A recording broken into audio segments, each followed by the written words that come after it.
Bonjour et bienvenue dans Prière Inspirée. Je suis heureux de vous retrouver avec nos invités, les pasteurs Pat et Gladys Adboulom. On est heureux de vous avoir encore aujourd'hui Nous aussi. dans Prière Inspirée.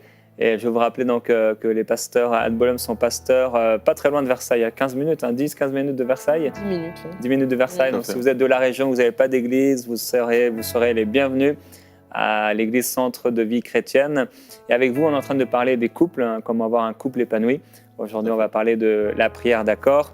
Et je vais vous partager un très court témoignage de Viviane qui a été guérie pendant le live du 20 juin donc avec le pasteur Grégory Toussaint. Elle avait donc une maladie qui s'appelle la dysménorrhée. Et en fait, ça cause des douleurs pendant les règles, etc. Elle dit, pour la première fois, pendant l'émission, j'ai eu mes règles sans la moindre douleur. C'était un véritable miracle. Alors, je ne connais pas tous le tenant aboutissant de cette maladie, mais en tout cas, cette personne, Viviane, a reçu son miracle et sa guérison. Et nous voulons proclamer que vous aussi, si vous avez ce genre de situation, de problèmes au niveau de maladies intimes, etc., la puissance du Seigneur est là pour vous guérir. Gloire à Jésus-Christ. Et je veux saluer aussi, j'en profite, tous nos frères et nos sœurs congolais. Pourquoi ? Parce que ce matin, en me réveillant, j'avais à cœur de porter cet habit qu'on m'a offert à Kinshasa, donc Royaume des cieux, comme disent plusieurs, RDC. Et on vous bénit au nom de Jésus, vous tous qui regardez nos émissions sur YouTube, aussi sur Canal+. On déclare la présence du Seigneur Jésus-Christ sur votre Alléluia. pays. Vous êtes bénis dans le nom du Seigneur. Aujourd'hui, avec vous, on va parler de la prière d'accord. Tout à fait. Ouais, En couple. tout à fait. On va parler de la prière d'accord, parce que c'est vraiment une chose importante en fait que de s'accorder en tant que couple pour demander une chose au Seigneur. Et pour démarrer, je pense que la meilleure des façons de démarrer la chose, c'est de prendre l'exemple en fait d'une situation où personnellement, j'ai voulu agir dans notre couple, j'ai voulu faire un achat sans y aller en accord. Donc, je vais vous prendre le contraire de l'exemple de la prière d'accord. Donc, on était dans une situation où on avait un troisième enfant et on voulait une plus grande voiture pour être plus à l'aise dans cette voiture. Et moi, j'avais cette intention vraiment forte de pouvoir acheter une voiture qui est une belle multipla. Certaines personnes appellent ça la Tortue Ninja. Et j'ai insisté auprès de mon mari pour avoir cette voiture. Donc, il m'a dit « Ok, achète ta voiture ». Et très rapidement, je me suis rendu compte, au bout d'une semaine, que la voiture, c'était, comme on dit, une saucisse, une grave erreur. Et je l'ai regretté pendant plusieurs années, je vais dire 2-3 ans en fait. Mais après, le Seigneur m'a fait grâce, on a pu être libérés de cette voiture. Mais vraiment, la prière d'accord, c'est quelque chose de tellement important quand on s'accorde l'un et l'autre pour demander une chose. La Bible nous dit dans Matthieu 18 au verset 19, « Je vous dis encore que si 2 d'entre vous s'accordent sur la terre pour demander une chose quelconque, elle leur sera accordée par mon Père qui est dans les cieux. Car là où 2 ou 3 sont assemblés en mon nom, je suis au milieu d'eux. » Et dans le sens inverse, quand nous avons demandé une chose ensemble, on s'est vraiment accordé pour demander quelque chose ensemble, eh bien on a réellement vu la bénédiction de Dieu par rapport à un travail, par rapport à une maison, par rapport à une situation. Lorsque nous demandons des choses en accord, eh bien la bénédiction de Dieu est réellement là, elle est vraiment présente pour chaque couple, chaque personne, chaque duo qui demande la bénédiction. Mais là, aujourd'hui, on parle des couples. Donc, vraiment, on a vu la bénédiction de Dieu dans le sens inverse, dans le sens où, lorsqu'on demande ensemble, on voit vraiment sa bénédiction. Non, mais c'est tout à fait vrai ce que dit mon épouse. Et vraiment, la force de 2 personnes, et souvent dans le couple, on néglige des fois ce côté-là où on doit prier ensemble. On veut prier des fois dans des réunions de prière. Soit l'épouse va aller dans les veillées de prière. Des fois, elle va prier partout, ou l'homme va aller prier. Mais quand on parle de la prière en accord, et de cette clé justement, parce qu'on parle justement de vivre un couple épanoui, ça va vraiment changer toute l'atmosphère. Que ça soit pour l'éducation des enfants, que ça soit pour le monde professionnel, que ça soit pour le voisinage. Vraiment, quand on se met à ça, et ça, c'est une des clés qu'on a trouvées, nous, après 23 ans de mariage, où vraiment, quand on se met ensemble en accord, on discute ensemble sur des décisions, que ce soit pour le choix d'une voiture, pour professionnellement, que ce soit pour les études des enfants, que ce soit pour le voyage, même pour venir au Canada, où que ce soit, quand on fait ça, on sent vraiment quelque chose de différent. Et on voit que vraiment Dieu est en sa main. C'est pour ça qu'on veut vraiment parler de cela, parce que souvent, ça c'est ce que je crois, ce n'est pas les gros problèmes qui créent les difficultés dans le mariage. C'est des petits problèmes, plus petits problèmes, plus petits problèmes. Et le fait de pouvoir justement discuter, d'avoir ce dialogue, et c'est ce qu'on dit souvent, nous, dans le mariage, on parle du « i » comme instaurer un dialogue. Et pour moi, quand on parle de prière d'accord, c'est vraiment instaurer un dialogue entre l'épouse et l'époux, de pouvoir dire, voilà, qu'est-ce que moi j'aimerais, on va prier ensemble, on va se mettre en accord. Et quand Dieu voit cette unité, cette complémentarité, je crois qu'on peut dépasser les frontières. Et ça, c'est important. Et j'ai un verset justement qui parle de ça. Si tu le permets, Pasteur Jérémy, dans Ecclésias, justement, il parle de ça. Et j'aime beaucoup ce qu'il dit dans le verset 9 de chapitre 4. Il dit « Deux valent mieux qu'un, parce qu'ils retirent un bon salaire de leur travail.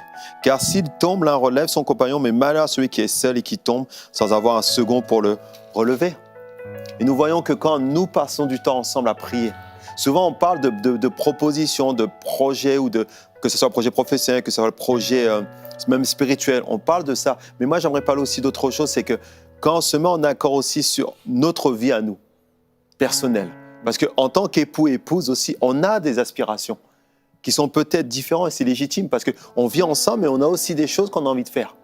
Et le fait de pouvoir discuter de ça ensemble permet de dire d'accord, comme on disait tout à l'heure avec mon épouse pour sa voiture, que ce soit pour son travail qu'elle a pu trouver. Elle me posait la question et moi je considérais à une certaine époque, avant que je rentre dans le ministère parce que j'avais un très bon salaire, je considérais que ma femme n'avait pas besoin de travailler parce que je considérais qu'elle avait besoin d'être auprès de ses enfants, d'éduquer tout ça. Mais à un moment donné, elle m'a parlé de son inspiration, de dire j'ai envie de travailler pour côtoyer des autres personnes aussi parce que aller déposer les enfants à l'école, les ramener, ça crée aussi une autarcie. Et elle voulait découvrir un autre monde. J'ai dit, OK, d'accord, on va prier. Et quand on s'est mis à prier, justement, parce que par rapport à ses propres besoins, j'ai vu combien Dieu a étendu sa main. Il m'a fait aussi comprendre quelque chose, que dans le milieu où elle était, elle pouvait aussi toucher des autres vies. Elle pouvait transformer. Et le fait de faire ça aussi, ça peut tout changer. Et nous parlons justement cette semaine de vivre un couple épanoui. De prendre vraiment le temps, de dialoguer ensemble, de dire, voilà, chérie, j'ai envie de faire ça, qu'en penses-tu ? On dit, la Bible dit dans Proverbes que si ce n'est pas l'Éternel qui bâtit, celui qui bâtit, bâtit en vain. Alors on dit, nous connaissons un grand Dieu qui fait des miracles. C'est ce qu'on disait encore hier. On dit, on va prier ensemble par rapport à ces défis. On va prier aussi ensemble. Et quelquefois, quand je suis au travail, des fois, j'ai des frustrations, je ne suis pas bien. Elle me dit, écoute chérie, on va se mettre en accord. Pas pour que la situation change, mais que ma vision des choses change. Ma façon de voir. Et c'est pour ça que j'aime ce verset-là. Deux valent mieux qu'un. Et la prière est une force. Et ça, c'est une chose pour ça que j'aime beaucoup cette émission de prière inspirée, parce que nous réalisons que nous n'avons pas besoin seulement que nos pasteurs nous imposent les mains, mais nous avons besoin de nous mettre en accord. Que ça soit ce que dit la Bible, que ça soit ce que mon épouse et moi-même nous pensons, alors on se met en accord. Et quand je vois ça, quand je vois comment cette prière, cette efficacité, cette puissance fait toute la différence. Amen. La prière, ça nous donne la capacité de se mettre aussi à la place de l'autre. Amen. Et c'est vrai, comme tu le dis, ça nous est aussi arrivé. Des fois, l'un ou l'autre a quelque chose dans le cœur, et même d'autres personnes.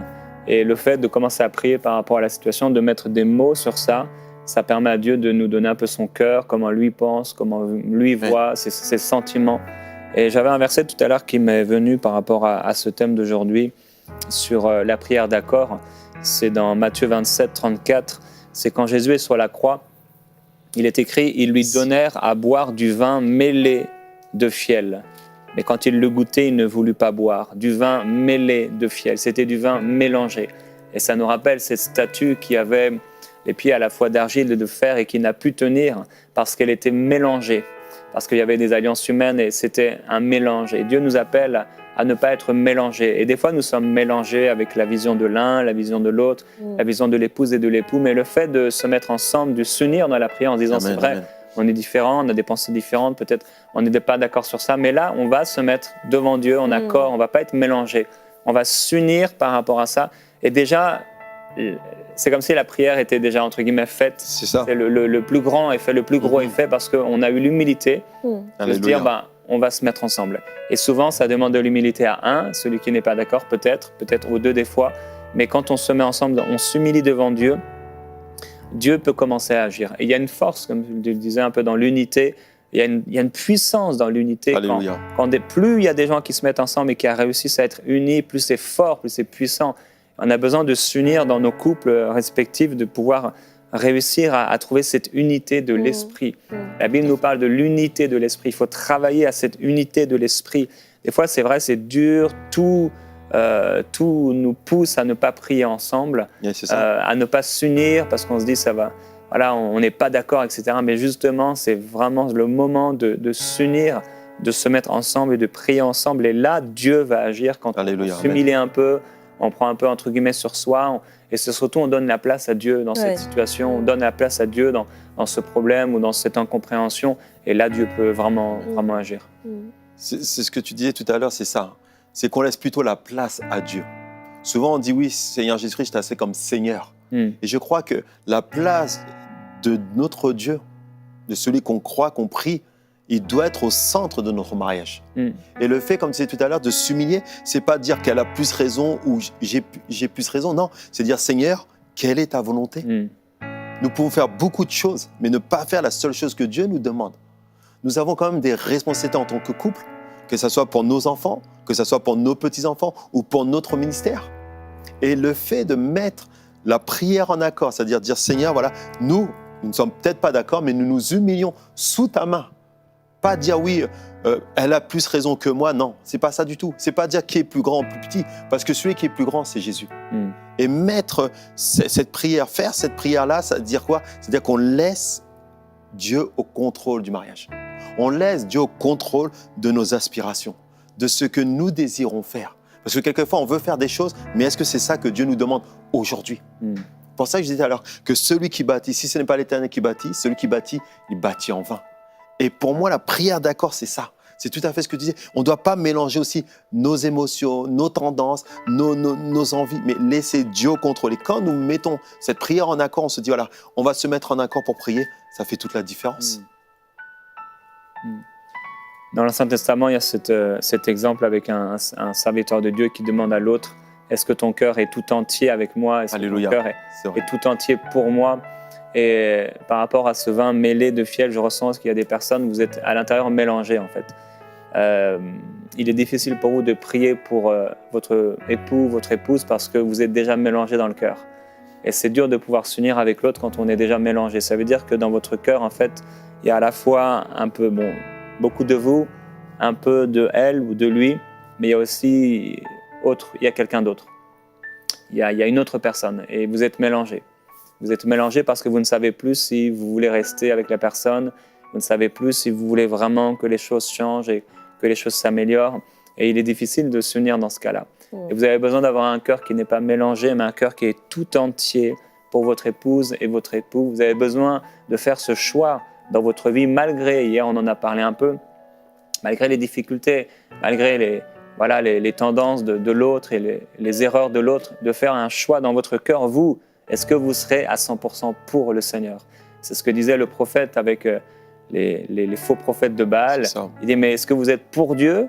Vous êtes pour Baal. Faites le choix, arrêtez de clocher des pieds. Et le peuple, la Bible dit qu'il ne répondit rien en fait, parce qu'ils étaient mélangés. Ils étaient mélangés, ils ne pouvaient pas dire « nous sommes pour l'Éternel ». Est-ce que vous êtes, si vous êtes un époux, pour votre épouse? Et si vous êtes une épouse, est-ce que vous êtes pour votre époux? On a appris à Eden, dès qu'il a été en âge de comprendre ce qu'on disait, on lui a dit « papa et maman se mettent toujours en accord ». On n'est peut-être pas toujours d'accord, mais on se met toujours en accord. Et ça, c'est une force, se mettre en accord, s'unir ensemble. On est pour l'autre. C'est ça. Et le Seigneur, il est pour nous, il est avec nous, mais il est aussi pour nous. Amen, il n'est jamais contre nous. La Bible nous dit qu'il n'est jamais contre nous. C'est Dieu est avec nous. Qui sera contre nous? Amen. J'ai besoin en tant que mari de prendre cette décision. Je suis pour mon épouse. C'est ça. Je ne serai pas partagé, je ne serai pas mélangé. C'est ça. Faites ce choix aujourd'hui dans le nom du Seigneur Jésus-Christ. Gloire à Dieu. On va maintenant passer un temps à prier et je voudrais vous encourager, plusieurs personnes. Vous avez vraiment besoin de faire ce choix dans la prière, cette décision qui va changer beaucoup de choses. Je suis pour mon mari, je suis pour mon épouse. Je refuse le partage dans mon cœur, je refuse d'être partagé. C'est ça. Ça ne peut pas continuer comme ça, comme il a été dit hier. Ce que Dieu a uni, qu'aucun homme ne puisse le désunir. Yes. Ce n'est pas la volonté de Dieu. Alléluia. La volonté de Dieu, c'est que vous puissiez vous unir à cette personne et avoir un cœur sans partage. Sans partage. Et Père, je prie pour les personnes, mes frères, mes sœurs qui sont en couple et qui ont un cœur partagé. Peut-être à cause d'une relation qui est une relation satanique avec pour but l'adultère et le divorce, mais peut-être aussi des partages par rapport à des décisions qui sont partagées, peut-être des cœurs qui ne sont pas tout entiers parce qu'il y a trop de cette personne et il n'y a pas assez pour le couple. Je prie, oui Père, pour ce mari qui ne fait que penser à lui, qui a oublié que tu l'avais appelé à devenir une seule chair avec son épouse, et ainsi pour les épouses. Je prie pour celles qui ont oublié l'importance d'être une seule chair. Je prie, Père, pour que les couples qui marchent avec toi soient des couples sans partage. Qu'ils soient tout entiers, oui, non seulement à toi, mais aussi l'un pour l'autre, tout entier l'un pour l'autre et sans partage. Alléluia. Je prie pour des couples qui puissent s'unir avec cette prière d'unité, cette prière d'accord où ils se mettent en accord ensemble pour voir des situations changer. Au-delà du couple, tu veux faire tellement des choses plus grandes que Seigneur, ce couple, tu veux, et c'est parce que tu veux te glorifier à travers ce couple, que tu veux que ce couple soit en bonne santé, que ce couple puisse être épanoui parce que tu vois au-delà la source de bénédiction qu'il doit devenir. Et je veux déclarer, Seigneur, ta gloire Alléluia. sur les couples qui sont en train d'écouter ou sur cette personne qui écoute toute seule et qui est en couple. Ta puissance et ta gloire parce que tu veux lui ouvrir les yeux, lui ouvrir l'intelligence pour qu'elle réalise que c'est un ennemi qui a fait cela. L'ennemi a semé l'ivraie. Et Seigneur, que cette ivraie soit arrachée. S'il est vrai que nous, si on voulait l'arracher, on arracherait aussi quelque chose de bien. Mais toi, Seigneur, tu peux arracher l'ivraie sans faire aucun mal. Tu es le Dieu de la résurrection, tu es le Dieu de la vie, le Dieu du miraculeux. Et je te demande, Père, je t'en prie d'arracher ce qui est impur, d'arracher ce qui est souillé au nom de Jésus-Christ. Oui, Seigneur Jésus, sur la croix, tu as refusé le vin mêlé de fiel. Tu as refusé le mélange. Tu t'es donné parfaitement, entièrement, sans faire de demi-tour, sans choisir ce que tu désirais. Tu as choisi la volonté du Père, Jésus-Christ. Je prie qu'il en soit ainsi pour les couples au nom de Jésus. Que ceux qui doivent faire des sacrifices, même dans le couple, que ceux qui doivent dire non, s'humilier un peu, qu'ils puissent le faire dans le nom du Seigneur Jésus-Christ pour te glorifier. Alléluia. Oh Père éternel, Dieu Tout-Puissant, nous te laissons, Seigneur, les couples entre tes mains, Seigneur. C'est vrai que les années passent, Seigneur, et quelquefois nous oublions ce mot qui est le dialogue. Des fois, nous sommes tellement préoccupés par la vie, Seigneur, mon Dieu, mon roi Père. Mais je prie maintenant, Seigneur, que tu réinstaures un dialogue. Amen. Que tu réinstaures, Seigneur, cette relation, Seigneur, entre un homme et une femme, Seigneur, mon Dieu, mon roi Père. Tu les as pas seulement appelés, Seigneur, à se multiplier, mais tu les as aussi appelés, Seigneur, à dialoguer ensemble, Seigneur, à dire, Seigneur, ce qu'ils ressentent, Seigneur, mon Dieu, mon roi, Père. Et je prie maintenant, Seigneur, mon Dieu, que l'homme et la femme, Seigneur, puissent vraiment instaurer, Seigneur, mon Dieu, mon roi, dans leur couple, dans leur vie quotidienne, Seigneur, un temps de partage. Un temps, Seigneur, il faut s'encourager, s'écouter, Seigneur, mon Dieu, mon roi, Père. Que tu puisses vraiment étendre ta main, Seigneur. Et je prie aussi pour toi, là, qui regarde l'écran. Tu dis, oui, mais mon mari, quand il rentre, il est épuisé, il n'a plus le temps. Ben, je prie, Seigneur, maintenant que tu prennes le temps avec lui. Que même que toi, Marie, toi qui es préoccupé par le travail, par le temps, par les enfants, je prie maintenant que tu décides qu'à chaque soirée, avant de te coucher, que tu dialogues avec ta femme. Que toi, épouse, que tu dialogues avec ton mari, que tu lui donnes le cœur que tu as donné. Pas seulement à parler au roi des rois, mais aussi à parler à celui que Dieu t'a donné. Père, je prie réellement, Seigneur, pour la restauration, Seigneur, de dialogue, Seigneur, mon Dieu, mon Père. Que tu puisses étendre ta main, Père. Que chaque décision qui va être prise, et qui sont pris, Seigneur mon Dieu, mon roi Père, ils puissent avoir un dialogue, qu'ils puissent avoir un accord, Seigneur mon Dieu, mon roi Père. Parce que j'ai compris, Seigneur, et c'est ce que tu nous as révélé dans notre mariage, Père, que quand nous décidons de nous parler, Seigneur mon Dieu, mon roi Père, tu es en train, Seigneur, de faire gagner des terrains, Seigneur, dans nos vies, Père. Tu nous fais marcher de victoire en victoire et de gloire en gloire, Seigneur. Je prie, Seigneur mon Dieu, mon roi Père, que tu étends ta main maintenant au nom de Jésus, Seigneur. Et merci, Seigneur mon Dieu, mon roi Père. Merci, Seigneur. Parce que tu es le Dieu, Seigneur, qui guérit les couples. Tu es celui, Seigneur, qui veut le meilleur, Seigneur, mon Dieu, mon roi, Père. Parce que tu as institué le mariage, Seigneur, non pour l'échec, mais pour la réussite, Seigneur, mon Dieu, mon roi, Père. Merci, Seigneur, mon Dieu, mon roi, Père. Comme nous avons dit hier, Seigneur, tu instaures aussi, Seigneur, le pardon. Et le pardon commence, Seigneur, par le fait, Seigneur, de s'humilier, de dire, chérie, je te demande pardon. Pardonne-moi parce que j'étais mal parlé. Pardonne-moi parce que j'étais négligé. Pardonne-moi parce que je n'ai pas pris en compte ce que tu avais besoin. Père, je prie, Seigneur, pour ces couples. Parce que ce n'est pas une fin en soi, Seigneur. C'est le commencement d'un rafraîchissement, Père. Alors rafraîchis-les maintenant au nom de Jésus, Seigneur. Alléluia. Merci, Saint-Esprit. Merci, Seigneur Jésus-Christ. Les grands.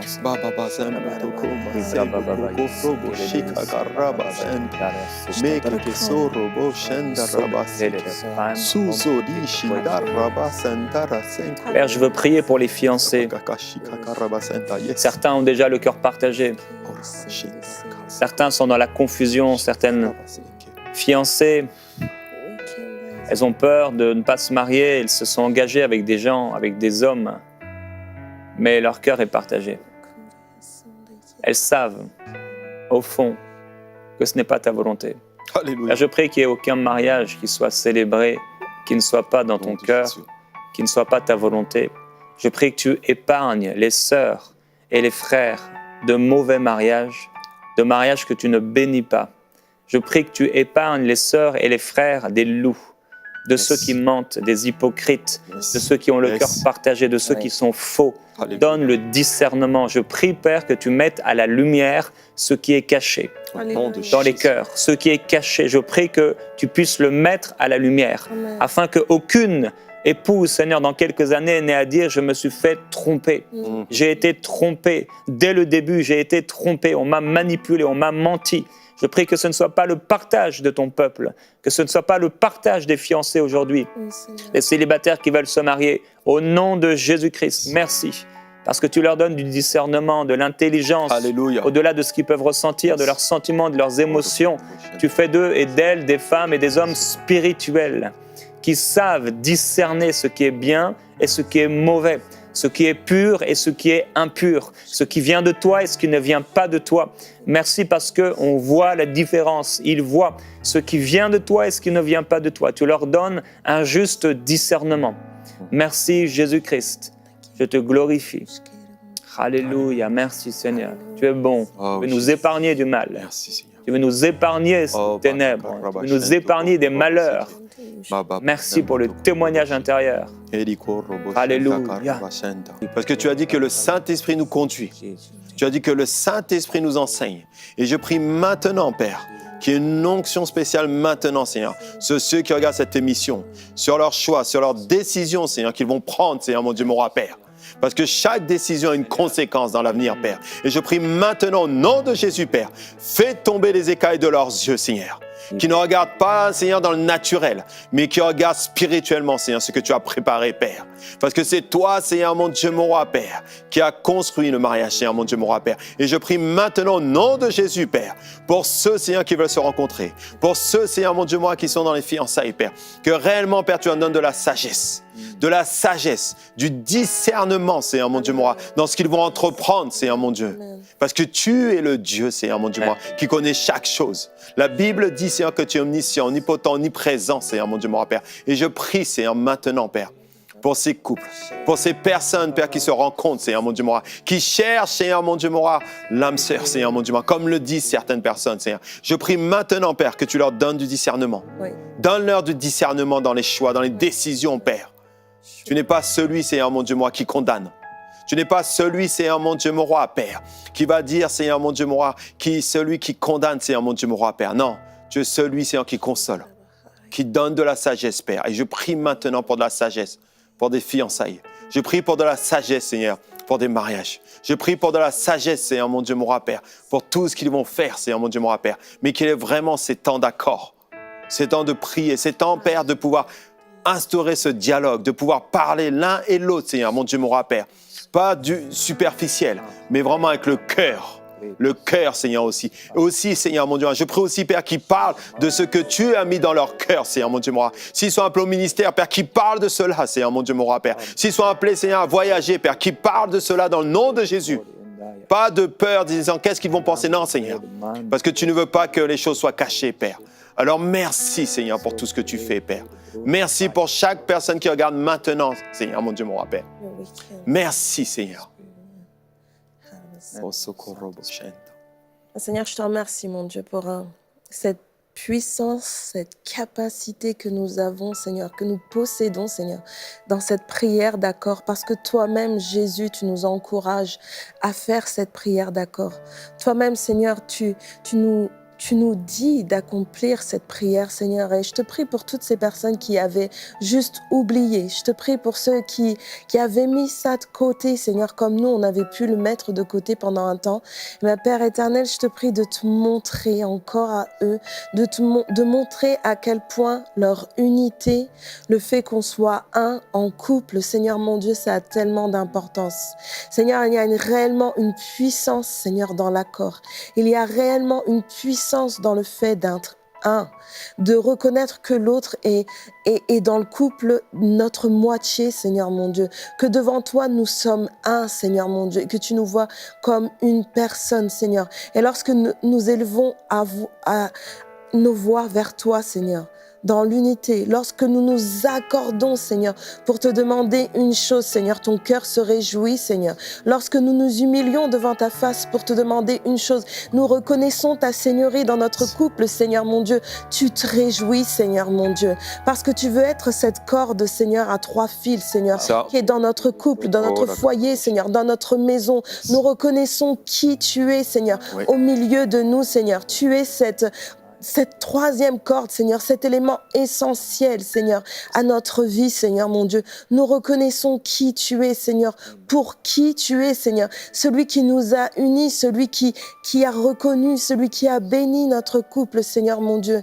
Et vraiment, Seigneur, on veut te donner toute cette place, Seigneur, mon Dieu. Vraiment qu'on puisse découvrir cette unité, Seigneur, mon Dieu, en toi, Seigneur. En toi, Seigneur. Te donner toute cette place qui te revient, Jésus. Yes. Toute cette place qui est pour toi, Seigneur mon Dieu. Alléluia.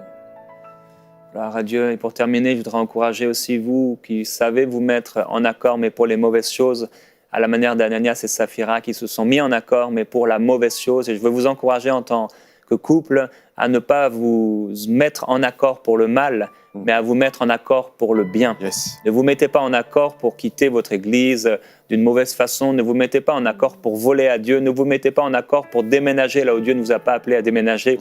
Ne vous mettez pas en accord pour quelque chose qui soit mauvais. Au nom de Jésus-Christ, mettez-vous en accord, mais mettez-vous en accord dans le Seigneur pour le bien. Nous vous bénissons. Merci, pasteur Pat et Gladys. On va se retrouver demain dans Prière Inspirée. Vous êtes bénis. Amen.